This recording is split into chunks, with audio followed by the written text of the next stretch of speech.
Now, here's something I wasn't expecting to say. Lockheed Martin actually was trying to reveal some of the stuff that they had. They made an attempt to reveal it to the public. Is that the truth? Is that something that actually happened? Well, I want you to take a listen to this clip from the Jeremy Corbell and George Knapp podcast, where they talk about that very thing. And it's very interesting because it came out with a tweet from Jeremy Corbell. So let's listen to this clip.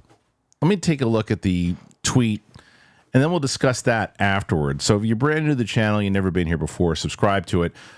We just passed 35,000. We're getting more and more people over here to talk about this thing as it's really, really seems to be heating up. So be part of the conversation. All right, let's get to this. Here's the initial tweet. All right, here is the tweet from Jeremy Corbell, who says, imagine this extraordinary belief, likely fact. Lockheed Martin tried to do the right thing for the United States of America to transfer a UFO, an actual, whole, physical, non-human intelligence, NHI-designed and built, possibly interstellar space-time travel capable craft that they had in their possession at the time, likely still do, like street addresses known by folks such as David Grush, as said on the Joe Rogan podcast, but many, many other American journalists and specific American citizens who are true patriots and have constitutional understanding and federal lawyers who are fully informed. This was attempted to be facilitated in 2007, 2008 by the vice president of Lockheed Martin at the time, likely a true American patriot, who I have not had the pleasure of meeting personally, but I hope to be able to. And that transfer to the Defense Intelligence Agency was an attempt to bring back this craft into the legal and constitutional overnight of the United States of America. However, this material transfer was inhibited by the, at the time, head director of science and technology for the CIA. So put that in your pipe and smoke it. What you do after that is up to you. But if you watch the clip, you'll understand. That's a lot all in itself. So that being said, you said to check out the clip. We're going to play the clip. We'll talk about that and what he wrote in the tweet right afterwards. Here it is. I think it is entirely feasible that this UFO cover-up exists within a private company. Lockheed Martin. Or Lockheed. Lockheed was one of those involved. Lockheed wanted to divest their NHI, non-human intelligence, UAP or UFO materials, a material transfer of UAP that was supposed to happen to OSAP from Lockheed, and that was shut down specifically by CIA-involved individuals, and there's an individual who was head of science and technology at that time. This craft had a streamlined configuration suitable for aerodynamic flight, but no intakes, no exhaust, no wings or control surfaces. In fact, it appeared not to have an engine, fuel tanks, or fuel. So, is this what they were hoping to get to study from Lockheed? Do you know? Yeah. Yes. There is non-human technology, something from somewhere else, whether it's ET or interdimensional, something that we did not make, that crashed, that we've been analyzing, that's been stashed in presumably special access programs, controlled by defense contractors, presumably funded secretly by the public. Not even members of Congress get to see. It was Dr. Edgar Mitchell, Sixth Man to Walk on the Moon, a guy that I filmed a bunch with. When he died, this memo was in his archive. It wasn't something the public was supposed to see. But additionally, when this got out, it shows this guy Wilson, Admiral Wilson, who I believe was the J2 at the time. The J2 has oversight over all the black budget SAPs. And he was furious that he didn't have access to one of them, let's say, I don't know, at Lockheed. Whose job is it to not let people know the fundamental nature of reality that we live in? As we've always suspected, the CIA has a lot of communication and oversight and kind of their hands in a lot of these retrieval programs. Let's say Marco Rubio convinces the Pentagon or Lockheed Martin, let me into the hangar, let me see the craft. Oh, there's the bodies. He gets to see that with his own eyes and then goes back and what?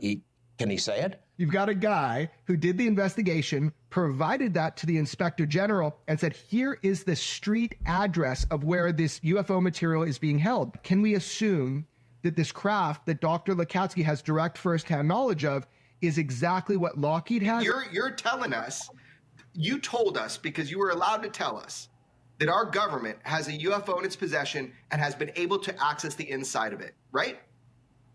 Yes. By that means it's delicate. It's Why is it delicate? our enemies. And our enemies, you can be sure they're listening to this show right now. I don't think anybody involved with the cover-up should face any prison time. Let's move on. I'm with you on that up to a point. There are lines that should not be crossed. Like what? If you threaten to kill somebody, or if you actually do silence them through violence. Got you. That's Agreed. I got in touch with Lockheed Martin a few weeks ago, and I said, look, there's these allegations that you have in your possession non-human materials. Do you, Lockheed Martin? And they were like, any questions to do with UAP needs to go to the US government. I'm like, okay, do I also need to go to the US government to find out if you've got Santa Slay as well? Wow. Wow.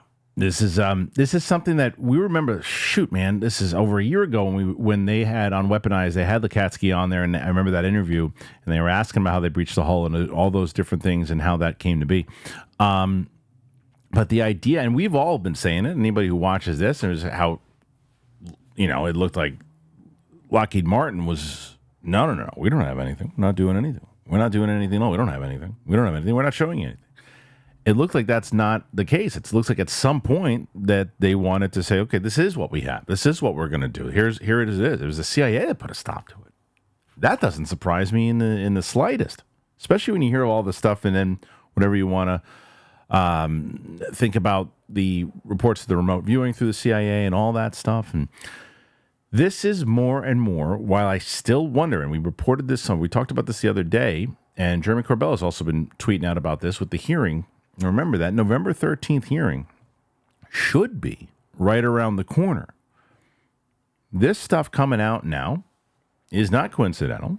The fact that you got to remember that Jeremy Corbell and George Knapp were sitting front row of the last hearing, right? So they're clearly going to be around this thing and are highly invested in this thing. And things are calculated. And what I mean by that is if they know that it seems like with the program that is coming out, that movie from James Fox, the Schellenberger article about the reverse engineering, name of the program, this story now about how Lockheed Martin has stuff in their possession, you would assume, very much so, that the focus of this hearing is going to be this program, is going to be situations like this. So it does not surprise me in the slightest that people are trying to get it canceled. The Mike Turners and all those other people. It doesn't surprise me at all. The question is, by November 13th, will it happen? Now, it depends, right? Who's going to be in the power seat on November 13th? Who's going to make those moves? Which you've got tons of people that might say at one point, hey, we know you guys were going to do that. This is a different administration. We don't want that to happen. And other people who are coming to the new person in power and saying, we would like this thing to be squashed. It's possible. The exact opposite could be that whoever is in the power seat can say, their administration could say, go on forward to it. The first thing that we really want to do coming into this thing, not even sworn in yet, and we are going to be part of this disclosure and this stuff. And there's been so much talk. I mean, there's been talk forever. I mean, and even you watching this going, yeah, that's all there's been is talk. You get it. But there's been a lot of talk, a lot of things happening. Like, I've been following this now, like deep into it every day for like the last year and a half, right? So what I've noticed, I'm sure people who've been following it for the last 20, 30 years see this as well, but there's volume of how loud it gets when things really seem to be moving. And the Grush time was the loudest that I had heard it during that time period. And then it was December was pretty loud when it came to the Soul Foundation, the UAPDA bill and all that. Started to slow down a little bit in 2024. Well, it is ramped up really, really, really loud. Maybe the loudest thus far excuse me, if concluded with this hearing. So what do you make of the news that Lockheed Martin wanted to give up some of this crap?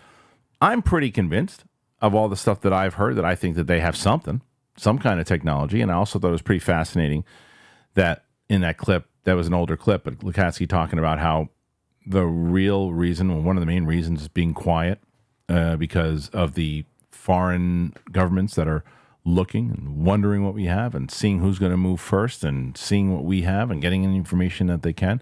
I also found it really fascinating in that one of those last clips that I happen to agree with both what Jeremy Corbell and Knapp say. There's a part of me that wants, hey, you were holding this quiet for so long, then shame on you and shame for holding this to the American public, and people should go to jail, right? But then there's the other side of it that says, well, if that's what's holding these people back, but they are granted immunity to speak, and they didn't, as George Knapp said, and I thought rightly so, they didn't threaten anybody, they didn't kill anybody, they just were doing their job of keeping things quiet, and maybe even more so, at times were doing things that they shouldn't have been doing, and again, granted immunity on it, I'd be all right with it. I agree. I think you can move past it, and I think you get more information if you did that. But the thing that's not, I just don't think it's that easy, is I'm also not involved in the other side of the business where it's like if you have Lockheed Martin, who was given these exclusive contracts and other people were never had an opportunity to bid on these things, to work on these things, and other people could have had jobs and other companies went out of business because of it. I don't know if I'd be as easy as saying, no, it's okay. They're giving information now. Let them go. I'd probably be pretty pissed off that my company went under and I could have worked on it because I had the best people and they were never given a shot. So it's not that easy, although I wish it was. But there's so much in there. What do you guys think about all this? What do you make of all of it? Do you think Lockheed Martin, A, has anything? B, do you believe the idea that they were actually going to give it up, transfer it over, and that the CIA got involved in it? And do you think that this kind of stuff will come up at the hearing? And then the last part of that, do you think the hearing's going to happen? Especially with all this coming out, is someone going to put the kibosh on it? What say you? Put your comments in there. Let me know. Thank you for joining us on the show. I'll be back here tomorrow for UAP Tuesday. I really appreciate it. Comment, subscribe, do all of that. And I got to tell you about two wonderful sponsors, two of them that are going to change your life. I know they did for me. Via and our friends over at Tile. Man, Tile helps me a lot, and you'll see why I like Via so much. Here you go. Let's talk about Via, and I love Via. Love them. So they are the premium federally legal cannabis product, and they are your perfect companion. They're farmed and crafted with care in the U.S. and trusted by over 500,000 customers. Via has a product for everyone. Unlock the power of nature with Via's organic and vegan hemp extracts, perfect for relaxation and rejuvenation. Via is the only lifestyle hemp brand. They use compounds found in hemp along with active plants extracts to create products with each specific effect in mind. They also have zero THC products. They're the industry leader of over 500,000 customers served. They're made in the USA. They have award-winning services as far as customer support. They have quality ingredients sourced from the finest hemp for your peace of mind and lab-tested and certified. Best part, affordable and accessible. So if you are 21, check out the link to Via in our description and use the code DTE to receive 15% off. What a deal. After you're purchasing, they're going to ask you where you heard about them. Support our show and tell them that we sent you. DTE this fall. Enhance your everyday with Via. This is the easiest thing I've ever talked about, ever, on this show or any show I've ever been on. Tile. This is the best. I'm telling you right now that I lose my keys all of the time. At least I did. My wife would say, how do you do that again? We were supposed to go somewhere. I was supposed to pick up her sister from the airport, and I couldn't find her. We're like, oh, my God, she's going to have to take an Uber. It's going to cost so much money now. Oh, what are we going to do? What are we going to do? And I don't have my keys. I can't find them. Luckily, I found them in time, but it took a lot of unnecessary stress in order to get there. And I don't have to do that anymore because with Tile, It could be for your keys. I mean, it's so many different things for your remote control. I have so many of them now, and I continue to use them and give them to my family. I can track where my kids are. I got a teenager, man. I got to know where her phone is. I got to know all these different things. It's so wonderful, and I can tell you also I'm giving it to my family. From my dad is older now. I'm giving it to him so I can track him, know where he's going, how he's doing, if he's healthy. I'm able to do that, to know if anything's wrong. That's what Tile helps me do. So it really does. It takes out so much stress. I am telling you, if you don't already, they've been around for a bit. This is the time to get them. Get them. It's wonderful, especially for parents, especially for people who lose crap all the time like me. Get it. So family proof your family with Life 360's Tile trackers. You got to do it. You go to tile.com. Use that code DTE. You get 15% off. That's easy. So again, tile.com. Use that code DTE. This is a no-brainer. It's easy. I lose my remote control all the time. Not anymore. Tile.com. Use that code DTE.